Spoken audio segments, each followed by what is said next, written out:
Hello guys. तो मैं पहले आपसे माफ़ी मांगना चाहता हूँ क्योंकि मैंने इतने दिनों से वीडियो नहीं डाल पाया क्योंकि मेरा एग्ज़ाम चल रहा था और आज से मेरा एग्ज़ाम ख़त्म हो चुका है। तो मैं आपके लिए एपिसोड को एक्सप्लेन करना शुरू कर दूंगा। तो ज़्यादा बातें ना करके एपिसोड को शुरू करते हैं। आज के एपिसोड की शुरुआत में हमें दिखाया जाता है दो बंदे को जो यहाँ पर लड़ाइयाँ होती है और फिर वहाँ पर लड़ाई उन दोनों को ख़त्म हो जाती है। फिर वहाँ पर एक बंदा कहने लगता है कि वाह कितना अच्छा लग रहा है मेरे को तो लगता है कि मैं बहुत ज्यादा पावरफुल हो चुका हूँ। विक्टर बोफन ने मेरे को इतना ज्यादा अच्छी तरीके से हील किया है, क्या बताओ यार। मेरा तो पूरे के पूरे बॉडी में इतना ज्यादा पावर दौड़ रहा है कि मैं पूरे पर पहाड़ को ही तोड़ दूं। फिर वहाँ पर उसके साथ जो लड़ रहा था वो बंदा कहता है कि तो तुम यहाँ पर बोफेंग को शुक्रिया अदा करना और अगली बार से वैसा वैसा कांड मत करना जिससे कि बोफेंग सर गुस्सा हो जाए और यहाँ पर डिसाइपल की रिक्रूट करना शुरू कर दो हमारे सेट में। और फिर वहाँ पर वो ग्रिड करते हुए सोचता है कि ठीक है। और सीन शिफ्ट होकर हमें दिखाया जाता है एक हॉस्पिटल का सीन और फिर वहाँ पर एक बंदा जो होता है खून की उल्टी कर रहा होता है। ये और कोई नहीं होता, गो होती है और उसके पत्नी को कहता है कि तुम डॉक्टर बोफेंग को जाके बताओ कि मेरा हालत बहुत ही खराब है, मेरे को ठीक करने के लिए वो आ जाए। और वो बंदी जो थोड़ा सा शौक पे होता है और फिर हमें एक मेंशन का सीन दिखाया जाता है। फिर वहाँ पर वो बंदी जो होती है आकर डॉक्टर बोफेंग को कहने लगता है कि मैंने तुमको ग्रिड भी किया, तुमने जो बताया मैंने वो काम किया ना, तो चलो अब मेरी बात करो, मतलब मेरे पति को ठीक कर दो। लेकिन हमारा बोफेंग जो होता है कुछ काम कर रहा होता है कंप्यूटर में। फिर वहाँ पर उस बंदे को कहने लगता है कि चलो तो ठीक है, तुम यहाँ पर तुम्हारा सारे के सारे गार्ड और तुम्हारा ब्लड जो है मेरे को दे दो। और फिर वहाँ पर वो कहने लगता है कि जो बीमारी तुम्हारे पति को हुआ है उससे तुम लोगों को भी वो बीमारी हो सकती है, इसी वजह से तुम्हारा ब्लड मेरे को चाहिए ताकि मैं चेक करके देख सकूँ। फिर वहाँ पर वो बंदी जो होती है थोड़ा सा शौक हो जाती है और वो कहता है कि चलो ठीक है। फिर हमें सीन शिफ्ट होता है और हमें दिखाया जाता है बहुत सारे गार्डों को। और फिर वहाँ पर उसकी मैनेजर जो होती है वो कहता है कि डॉक्टर बोफेंग ने हमारा ब्लड क्यों ली। और फिर वहाँ पर वो कहने लगता है कि मेरे को भी नहीं मालूम उसने मेरा ब्लड ली। और फिर वहाँ पर हमें सीन शिफ्ट होकर दिखाया जाता है डॉक्टर बोफेंग को। बोफेंग जो होते हैं वहाँ पर चेकअप करने के लिए वहाँ पर तैयार हो चुकी होती है। फिर वहाँ पर उसके दोस्त को बाहर रखा होता है और कहता है कि अंदर किसी को भी बताने देना। और वहाँ पर वो फोन करके बता रहा होता है अपने दोस्तों को। और फिर वहाँ पर लिंथियन जो होता है मतलब फिर सीन शिफ्ट होता है और हमें दिखाया जाता है बोफेंग को। बोफेंग जो होता है उस बंदे को चेकअप करने के लिए अपने नेडल जो होता है उसके अंदर गट जाती है। फिर मैनेजर को दिखाया जाता है। मैनेजर जो होते हैं वो कहने लगता है कि तुम लोग हमारे सामने से हट जाओ, हमको देखना है कि हमारे मास्टर को वो कैसे ठीक कर रहे हैं और अगर उसके साथ कुछ गलत कर दिया तो हमारे मास्टर मर गया तो हमारा क्या होगा। और फिर वहाँ पर वो आगे बढ़ते हैं, डोंग को साइड हटाने के करता है। लेकिन हमारा डोंग जो होता है कहता है कि डॉक्टर बोफेंग ने मना किया है अंदर जाने के लिए, तुम लोग आगे नहीं जा सकते। वहाँ पर वो बंदी जो होती है वो अपने सिपाही को कहता है कि यहाँ पर हमारे मास्टर मतलब मेरे पति को वो कैसे ठीक कर रहेगा, और अगर हमारे पति को कुछ हो गया तो हमारा क्या होगा।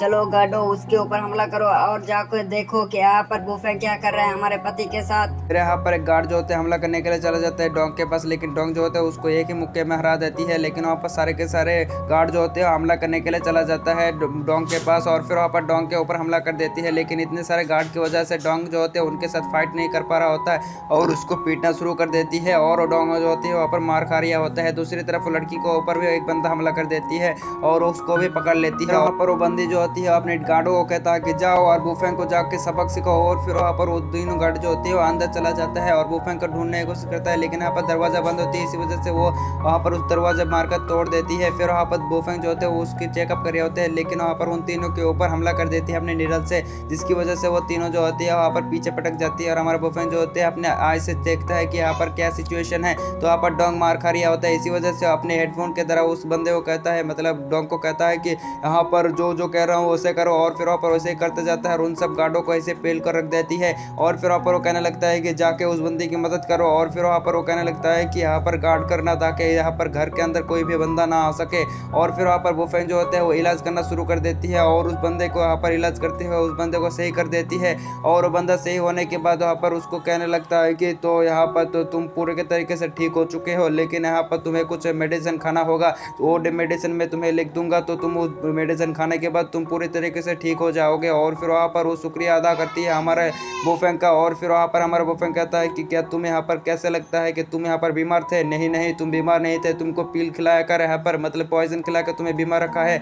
और वो कहते हैं कि कैसे क्या हो सकता है। और फिर वहाँ पर वो एक पिल को दिखाता है, कहता है कि यही पिल है जिसको खिलाकर तुम्हें यहाँ पर बेहोश करके मतलब बीमारी तैयारी करके यहाँ पर रखा हुआ था। और फिर वहाँ पर उस पिल को देखकर वो समझ जाते हैं कि ये तो उसकी बीबी मेरे को हर रोज खिलाया करती थी ताकि यहाँ पर मैं बीमार रहूँ और मेरी जायदाद उसको पूरे मिल जाए। और फिर वहाँ पर कुछ पेपर दिखाना शुरू कर देते हैं बोफेंग उस बंदे को, और वहाँ पर वो पेपर देखना शुरू कर देते हैं। और वहाँ पर ये सब देखकर वहाँ पर कहता है कि क्या नहीं हो सकता, ये कैसे हो सकता है। और फिर हमारा बोफेंग कहने लगता है कि तुम्हारा बीबी जो है वो मैनेजर के साथ ताल्लुक रखती है और तुम्हारा बेटा जो है वो तुम्हारा बेटा नहीं, उस मैनेजर का बेटा है, और तुम्हें यहाँ पर मारना चाहता है ताकि तुम्हारे पूरे के पूरे पैसा मतलब जायदाद जो है वो उस बेटे के नाम हो जाए, यानी उसके बेटे का, ताकि वो सब उसके लुत्फ उठा सके, यानी मजा उठा सके। वहाँ पर वो बंदा जो होती है वो हमारा बोफेंग के ऊपर गुस्सा हो जाता है और कहता है कि तुम्हारी हिम्मत कैसे हुई मेरी फैमिली के बारे में पता करने की, और यहाँ पर इसी तरीके की गुस्सा करती है। लेकिन उसके पास तो कोई काम नहीं होती, इसी वजह से गुस्सा ही करेगा और क्या करेगा। फिर वहाँ पर वो फोन कर देती है किसी को। फिर हमें सीन शिफ्ट होकर दिखाया जाता है सारे के सारे गार्ड को जहाँ पर पेल चुका होता है और वो सब जो होते हैं इंजर्ड होते हैं, बेह पर पड़े होती है। और फिर वहाँ पर कहता है कि मैं गया काम से, अब उनका तो कमर टूट गया, हाथ टूट गया, पैर टूट गया।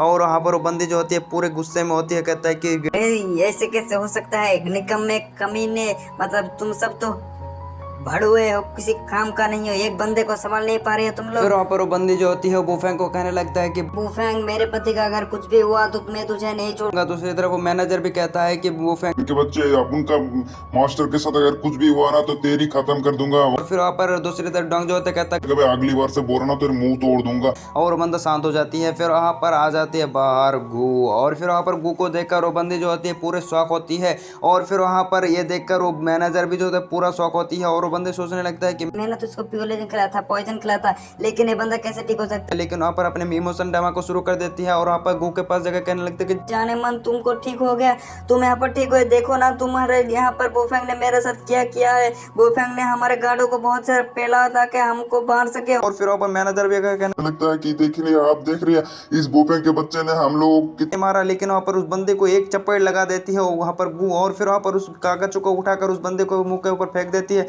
और फिर वहाँ पर वो बंदी जो होती है ये सब पढ़ने के बाद वो कहने लगता है कि नहीं नहीं ये सब झूठ है, सारे के सारे झूठ है। और फिर वहाँ पर वो बंदा भी कहने लगता है कि हाँ सर ये सब झूठ है, बुफेंग ये सब बना रिया है। लेकिन वहाँ पर वो उसी पील को फेंकते कहता है कि क्या ये पील भी झूठा है जो तुम मेरे को हर रोज खिलाया करते थे। और ये देखकर अपन मैनेजर भी समझ जाते हैं कि हमारा कट्टा हो चुका है पत्ता, मतलब हमारा पत्ता कट चुकी है, और इसी वजह से वो नीचे झुकते हैं, कहता है कि मैंने ये सब कांड नहीं किया है, ये सब कांड इसी बंदी ने किया है, इसने मेरे को भड़काया था ताकि मैं आपको ये सब पील दे सकूं, मतलब आग ला के उसको दो, और मैंने उस पॉइजन को मैंने नहीं खिलाया था। लेकिन वो बंदे कहता है कि तेरी इतनी हिम्मत कैसे हुई, मैंने ऐसे काम करने नहीं करता। लेकिन वहाँ पर मैनेजर कहता है कि अब तू क्यों झूठ कह रिया है, तूने तो उसको पॉइजन खिलाया था। लेकिन वहाँ पर वो बंदी जो होती है समझ जाती है कि अब दाल नहीं खिलेगी, इसी वजह से वो बंदे के पास चला जाता है और उसके पति को पैर को पकड़ते हुए कहता है कि पति जी मेरे को माफ करना जी, मेरे को मैंने ये सब कांड नहीं किया है, ये सब बुफेंग पर काम कर रहा है, ये सब धोखा देने की कोशिश। लेकिन वहाँ पर बंदा कहता है कि आगे जाके पता चलेगा, तू जब पुलिस ऑफिसर के पास जाएगा, मतलब जेल जाएगा, तभी तुझे को मालूम होगा कि ये सब कांड।